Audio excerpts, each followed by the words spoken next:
Hello everyone. तो आज हम स्टार्ट करने वाले हैं क्लास 10th का आत्मकथ्य चैप्टर का रिवीजन। मैं बता दूं ये कविता उस समय की है जब प्रेमचंद जी ने कुछ लेखकों से उनकी आत्मकथा लिखने को कहा अपनी उनकी हंस पत्रिका के लिए। तो जयशंकर प्रसाद जी नाम के एक लेखक उन्होंने मना कर दिया आत्मकथा लिखने को और उसके बदले में उन्होंने ये आत्मकथ्य नाम की एक कविता लिखी।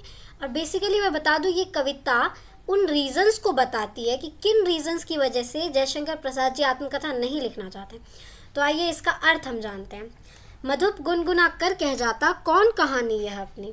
कवि कहते हैं कि प्रत्येक व्यक्ति का मन रूपी भौरा गीत गाता हुआ अपनी कहानी सुना रहा है और झड़ते पत्तियों की ओर इशारा करते हुए वे अपने जीवन को कंपेयर करते हैं और कहते हैं कि जिस प्रकार झड़ती पत्तियां गिर रही हैं उसी प्रकार उनकी जीवन लीला भी समाप्त हो रही है। वे कहते हैं कि इस संसार में कई इतिहास हुए, कई लोगों के इतिहास हुए, जैसे कई महान लोग हुए, तो उन्होंने भी अपनी आत्मकथाएं लिखी और उनकी भी आत्मकथाओं का मजाक बन गया। तो इसीलिए वे अपनी आत्मकथा नहीं लिखना चाहते और वे कहते हैं कि तब भी कहते हो कह डालूं दुर्बलता अपनी भी थी, तुम फिर भी कहते हो कि मेरे जीवन में जितनी भी दुर्बलताएं हैं मैं वो कह डालूं, तुम सुनकर सुख पाओगे देखोगे या गागर रीति। अब कवि कहते हैं कि तुम्हें मेरी ये आत्मकथा सुनकर सुख मिलेगा। अरे चलो मिल भी गया तो तुम ये देखोगे कि मेरे जीवन में सुख नहीं है, मेरे जीवन रूपी घड़े में सुख नहीं है। किंतु कहीं ऐसा ना हो कि तुम ही खाली करने वाले अपने को समझो मेरी रसले अपनी भरने वाले। अब कवि कहते हैं कि मान लो तुमने मेरी आत्मकथा पढ़ ली तो कहीं ऐसा ना हो कि तुम्हें ऐसा ही ना लगने लगे कि मेरे जीवन में जो दुख है वो तुम्हारे ही कारण है, कि तुमने ही मेरे जीवन के सारे सुखों को नहीं ले लिया है। यह विडंबना अरी सरलते तेरी हंसी उड़ाऊं मैं। अब कवि कहते हैं कि उनकी जो विडंबना है, विडंबना का मतलब होता है जैसे डेस्टिनी जिसको मिटाया नहीं जा सकता। अरी सरलते तेरी हंसी उड़ाऊं मैं। कवि कहते हैं कि उनका जीवन सरल है एकदम, जैसे लोगों के जीवन में होता है ना सुख दुख सभी आते रहते हैं, उनका क्या है, उनका सरल है एकदम, जैसे सब नॉर्मली चलता रहता है। तो भूले अपनी या प्रवंचना औरों की दिखलाओ में। अब कवि कहते हैं कि मैं क्यों लिखूं अपनी आत्मकथा, मतलब अपनी, जैसे मैं क्यों दूसरों को अपनी आत्मकथा बताऊं, मेरे जीवन में जितनी भी चीज़ें हैं क्या तुम्हें सुनकर वो अच्छा लगेगा।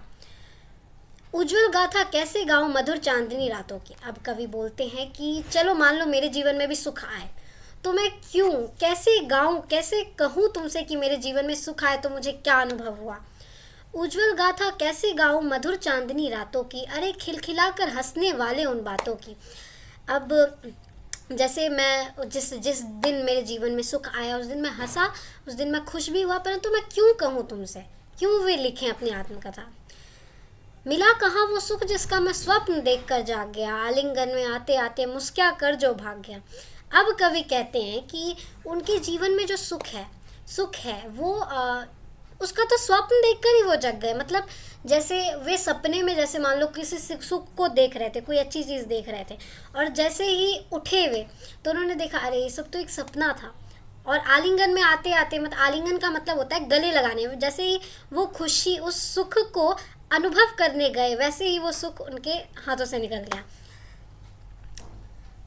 अब उसके बाद वो कहते हैं जिसकी अरुण कपोलों की मतवाली सुंदर छाया में अनुरागिनी उषा लेती थी निज सुहाग मधुमाया में। अब कवि कहते हैं कि अरुण कपोलों मतलब अब कवि अपनी प्रेमिका का वर्णन, अपनी प्रेयसी का वर्णन कर रहे हैं। तो वे उनके प्रेयसी के गालों के बारे में बताते हैं कि उनका जो गाल है, अनुरागिनी उषा लेती थी निज सुहाग मधुमाया में, मतलब उषा का मतलब होता है कि जैसे प्रातः काल से पहले का वक्त, जैसे सूरज जब उगते हैं उससे पहले का जो वक्त होता है उसमें जो लालिमा छाई रहती है, तो उस समय का वर्णन करते हुए बोलते हैं कि उसी प्रकार की लालिमा उनकी प्रेयसी के गालों पर थी। उसकी स्मृति अब पाथे बनी है थके पथिक के पंथा की, मतलब अब प्रेयसी तो उनके पास है नहीं, तो वे कहते हैं कि उस प्रेयसी की जो स्मृति मतलब याद है वही उनके मतलब रास्ते की पाथे बने। पाथे मतलब राही का खाना, जो जैसे कोई राहगीर चल रहा है तो वो रखता है ना अपने पास खाने के लिए खाना, तो वो उसकी जो स्मृति है वो उसी की पाथे बनी हुई है। सीवन कर उधेड़ कर देखोगे क्या मेरी कंथा की। अब कवि कहते हैं कि जिन दुखों को मैंने सिल रखा है क्या तुम उन दुखों को उधेड़ कर वापस देखना चाहते हो।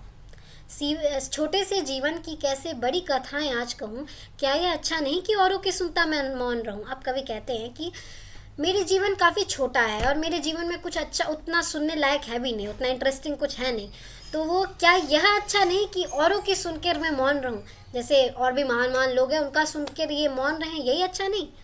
सुनकर क्या तुम भला करोगे मेरी भोली आत्मकथा, अभी समय भी नहीं थकी सोई है मेरी मेरी मौन व्यथा। अब कवि कहते हैं कि क्या तुम मेरी ये आत्मकथा पढ़कर मेरा कोई भला करोगे, अभी समय भी नहीं थकी सोई है मेरी मौन व्यथा। अभी वे कहते हैं कि अभी उनके जीवन में कुछ ऐसा नहीं है जो वे लोगों से कहें, इसीलिए वे आत्मकथा नहीं लिखना चाहते अभी। तो इस प्रकार हमारी पूरी कविता समाप्त होती है। धन्यवाद।